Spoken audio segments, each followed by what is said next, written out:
Well, welcome back to Sandhill Orchards. It's time for a pre-harvest video.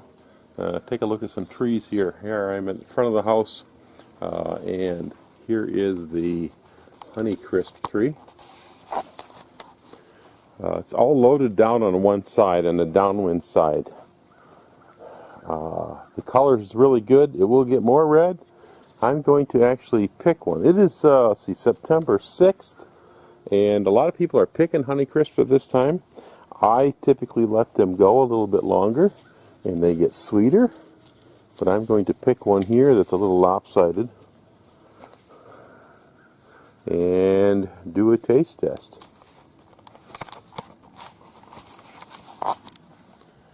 So let's try this.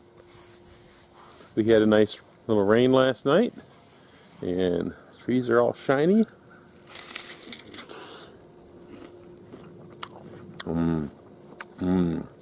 Honeycrisp. It is juicy. It's dripping.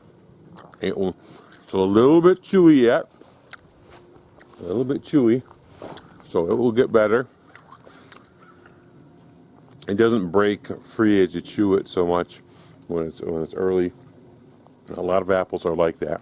You have to wait until they're really ripe, and then when you chew them, the peeling breaks more easily, and the flesh breaks apart easier too.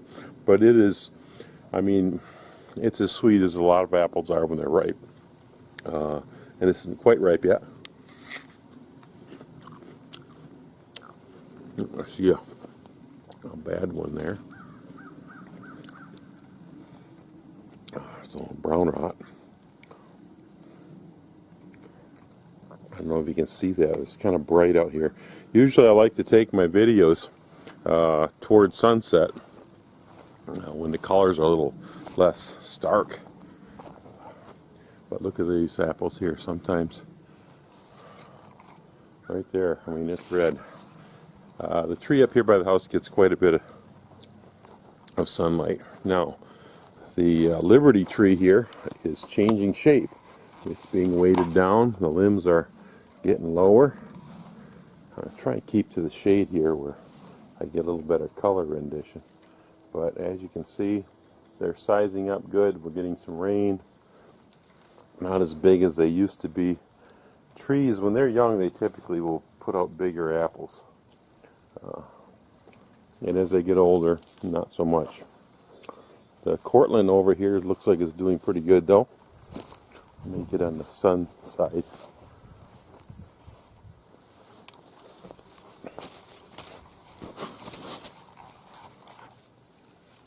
Yep, there's a wasp.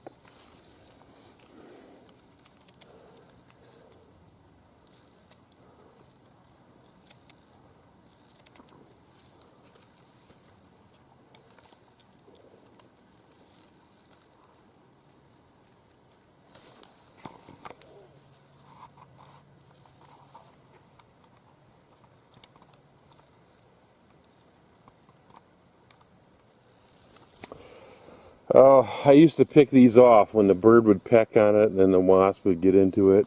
But you know, when you pick it off, the birds just find another apple. And although if you get brown rot like this, if it starts getting really bad, you want to get that off there. Otherwise, it'll infect any apple it's touching.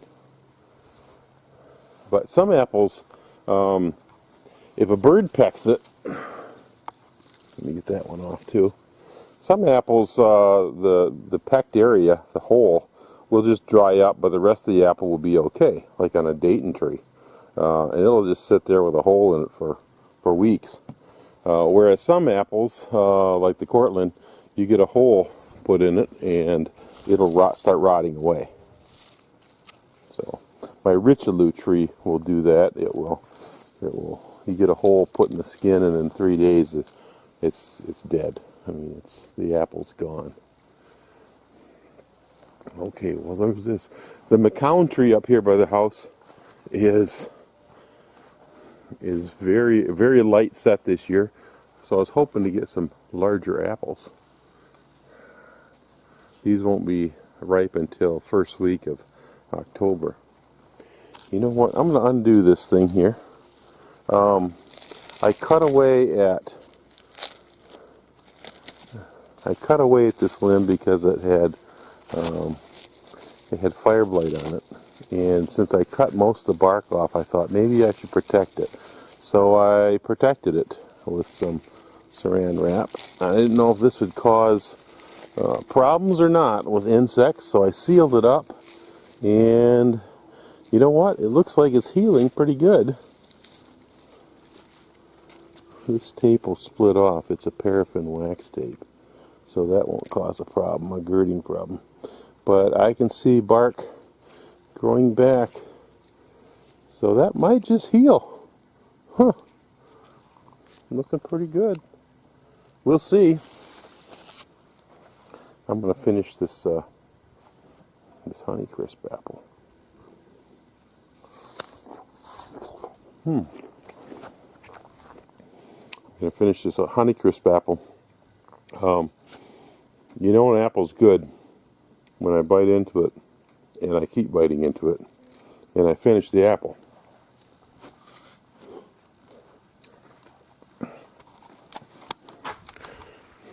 If I don't finish the apple, it's not ripe enough. A Honeycrisp does pretty good.